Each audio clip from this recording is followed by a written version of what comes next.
Hello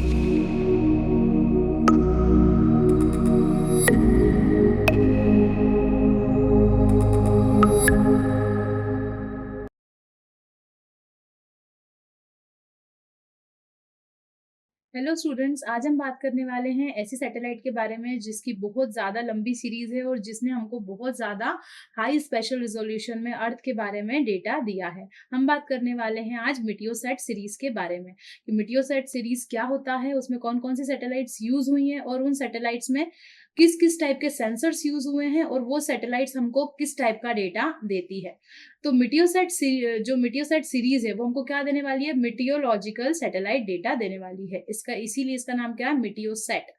अब मीटियोसैट satellite में एक बहुत लंबी सीरीज है, तो इसका जो अभी लेटेस्ट जो मीटियोसैट सीरीज का जो लेटेस्ट है सैटेलाइट है वो है मीटियोसैट 11।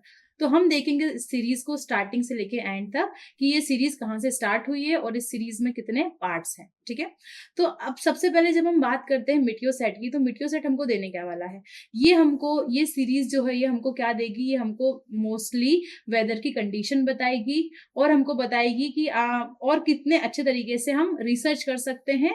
मतलब कि ये जो सीरीज है ये हमको क्या देगी, एटमॉस्फेरिक डेटा देगी और ऐसा डेटा देगी जिसकी हेल्प से हम और अच्छे तरीके से रिसर्च कर सकते हैं।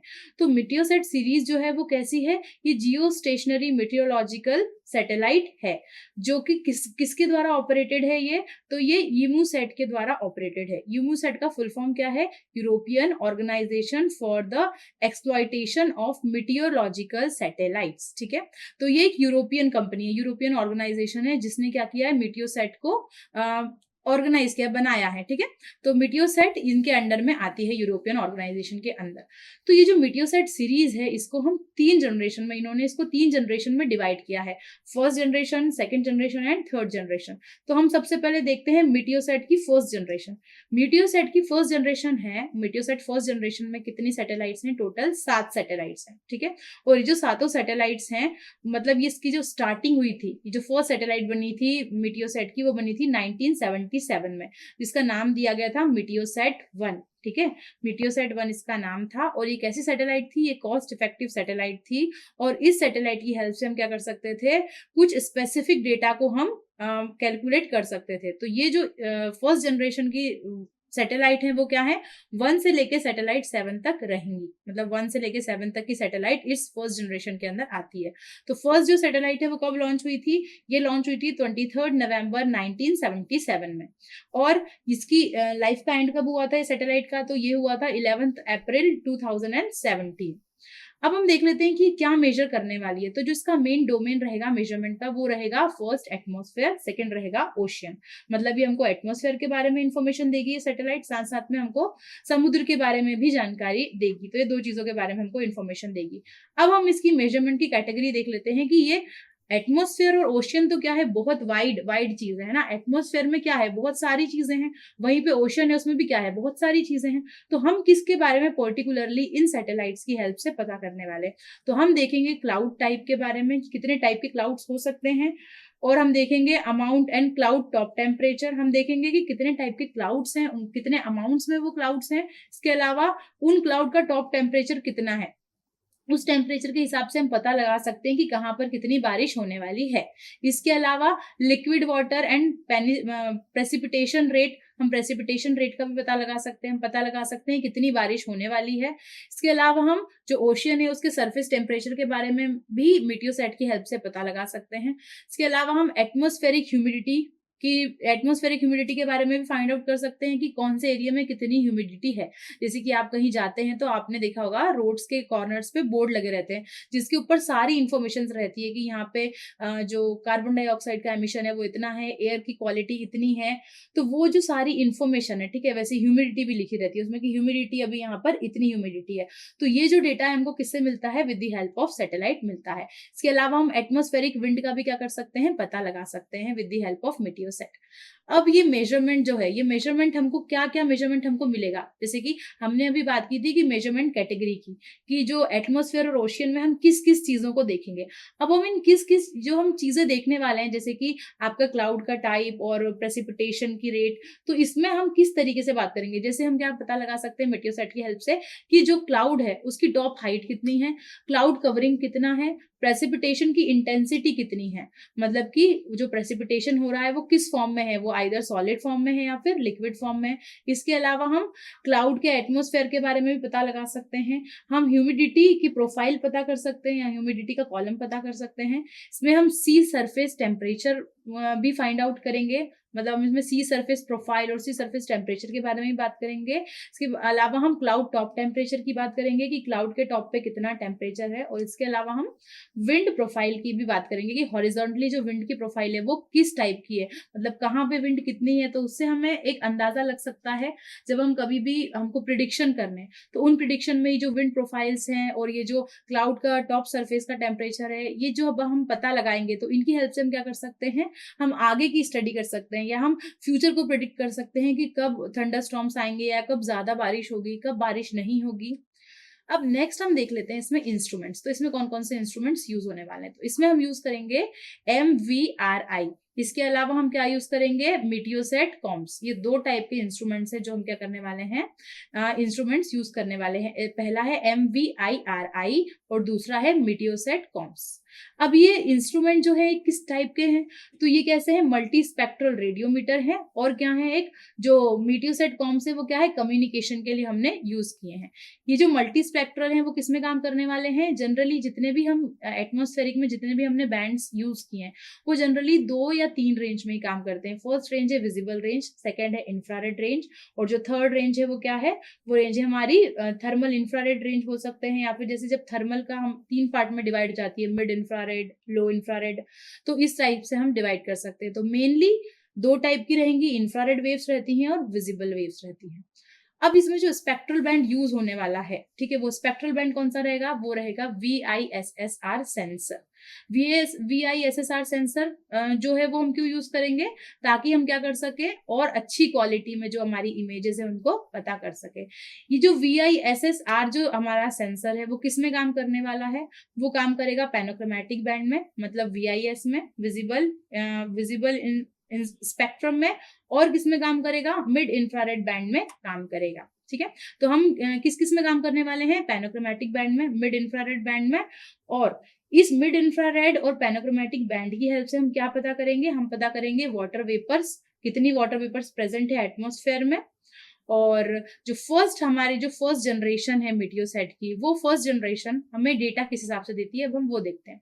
तो जो फर्स्ट जनरेशन है मीटियोसेट की, वो हमको देगी, जो इमेजेस वो हमको देगी, वो हमको हर हाफ एन आवर में 3 स्पेक्ट्रल चैनल में इमेजेस देगी। कौन कौन सी ये स्पेक्ट्रल चैनल्स रहेंगे, विजिबल और इंफ्रारेड, ठीक है, विजिबल और इंफ्रारेड, और इसी इंफ्रारेड का एक और पार्ट रहेगा माइक्रो इंफ्रारेड। ठीक है, तो हम किस किस में देखेंगे, विजिबल में देखेंगे, इंफ्रारेड में, माइक्रो इंफ्रारेड में देखेंगे।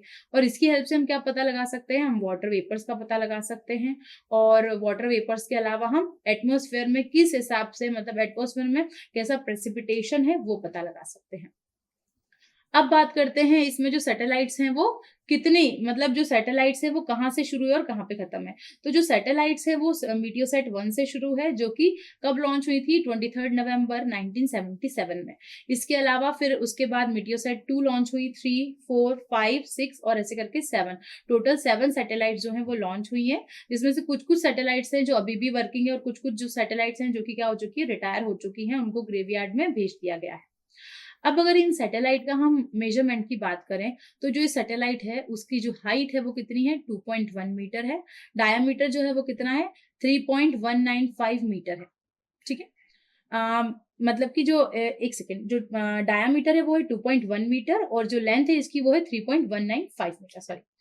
अब इसका जो वेट है वो कितना है, इसका वेट है 282 kg। ठीक है, तो मतलब ये सैटेलाइट का वेट कितना होगा, 282, मतलब ये कैसी है, लाइट इन वेट है, लाइट इन वेट है। इसके अलावा ये सैटेलाइट कैसी होंगी, ये ऑर्बिटल सैटेलाइट है, और ये क्या कर रही है, कंटिन्यूअसली स्पिनिंग कर रही है। तो इसका स्पिनिंग का जो रेट है वो कितना है, 100 रोटेशन पर मिनट है। ठीक है, ये कितने रोटेशन से घूम रही है, 100 रोटेशन पर मिनट से घूम रही है। अब ये जो सैटेलाइट्स हैं, ये मेनली हमको इन्फॉर्मेशन क्या देने वाली है, तो ये मेनली क्या करेंगी, ये जो फर्स्ट जनरेशन है ये इंडियन ओशन को कवर करती है।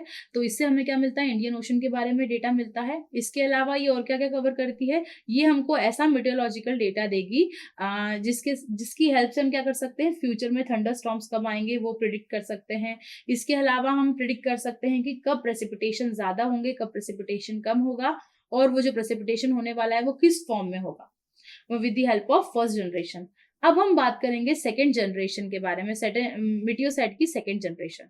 तो मीटियोसाइट की जो सेकेंड जनरेशन है वो क्यों हमने नई जनरेशन को शुरू किया, जब हमारा मीटियोसाइट 1 था उससे हमें कुछ इन्फॉर्मेशन मिल रही थी।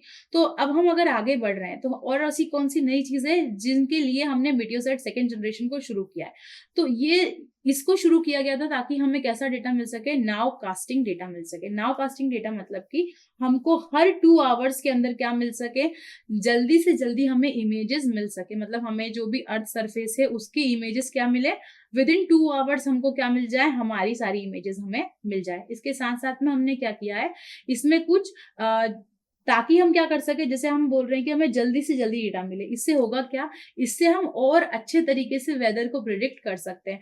अगर मुझे अभी पता चल जाए कि ऊपर जो है वहां पे जो क्लाउड्स हैं वहां का क्या टेम्परेचर है, तो मैं पता लगा सकती हूँ कि यहाँ पे बारिश कितनी देर में होगी। ठीक है, तो अगर हमको डेटा जल्दी मिलेगा तो हम क्या कर सकते हैं, जो हमारा वेदर प्रिडिक्शन है वो क्या कर सकते हैं, जल्दी कर सकते हैं। अब अगर बात करें एडिशनल इंस्ट्रूमेंट की, तो इसमें हमने क्या किया है, एक एडिशनल इंस्ट्रूमेंट ऐड किया है। उस एडिशनल इंस्ट्रूमेंट का नाम है जियो स्टेशनरी अर्थ रेडिएशन बजट, GERB। ये GERB जो इंस्ट्रूमेंट है उसका काम क्या है, इसका काम है जो क्लाइमेट है उसको और अच्छे से मॉनिटर करना और उसके बारे में क्या करना, रिसर्च करना। तो ये जो सेकेंड जनरेशन है, ये सेकेंड जनरेशन कैसी है, ये और ज्यादा इम्प्रूव्ड जनरेशन है। मतलब कि इस सेकेंड जनरेशन मीटियोसेट की सेकेंड जनरेशन की हेल्प से हम और अच्छे से वेदर फोरकास्ट कर सकते हैं और हम और अच्छे से वेदर के बारे में पता लगा सकते हैं। हम इसमें और डिफरेंट डिफरेंट चीजों को भी पता कर सकते हैं, जैसे कि फॉग कहाँ पे ज्यादा रहेगा, या फिर हम पता कर सकते हैं कि एक्सप्लोसिव जो डेवलपमेंट है वो किस तरीके से होगा। ठीक है, तो इसमें हम छोटी छोटी चीजों को पता करेंगे।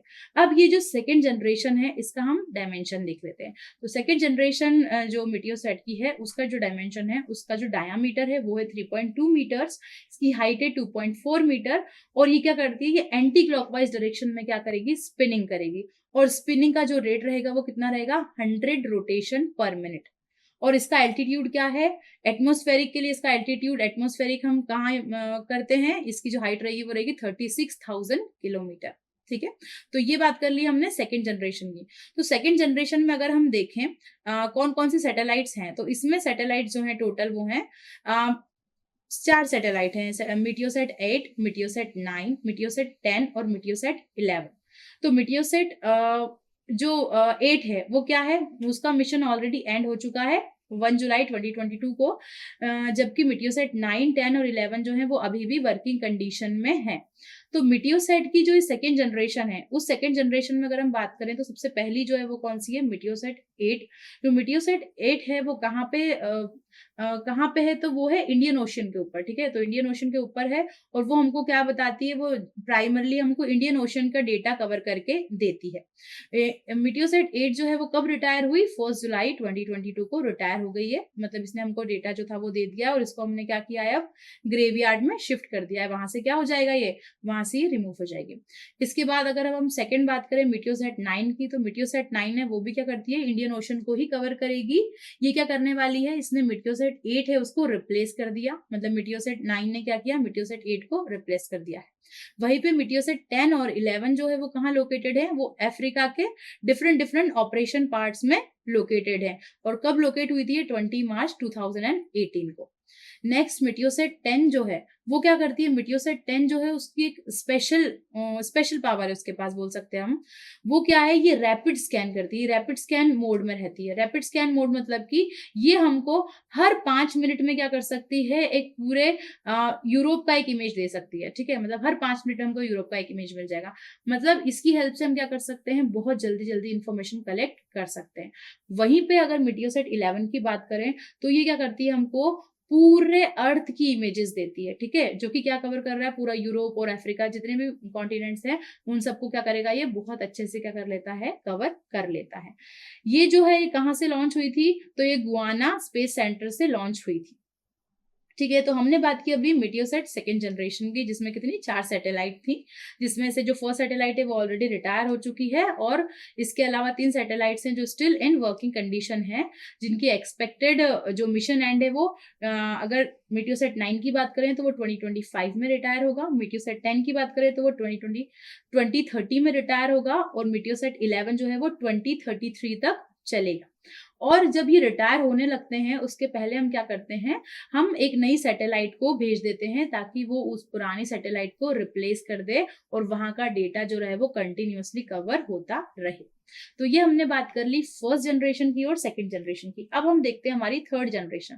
थर्ड जनरेशन जो है इसमें टोटल कितनी सैटेलाइट बनने वाली हैं, तो इसमें टोटल 6 सैटेलाइट्स डेवलप होंगी, और इस 6 सैटेलाइट्स में से जो फर्स्ट सैटेलाइट है मीटियोसेट 12 वो ऑलरेडी लॉन्च हो चुकी है, जो कि दिसंबर में लॉन्च हुई थी, और इसके अलावा जो रिमेनिंग 5 सैटेलाइट्स हैं वो भी लॉन्च नहीं हुई है, वो आगे लॉन्च होंगी, जो कि हमको क्या देगी, और ज्यादा हायर क्वालिटी में हमको अर्थ का डेटा और एटमॉस्फेरिक डेटा देगी। तो इसमें हमने देखा मीटियोसेट सैटेलाइट क्या होती है, उस कितने जनरेशन है मीटियोसेट सैटेलाइट्स के, और वो हमको किस टाइप का डेटा देगी। अब हम नेक्स्ट वीडियो में नेक्स्ट सैटेलाइट देखेंगे। Thank you.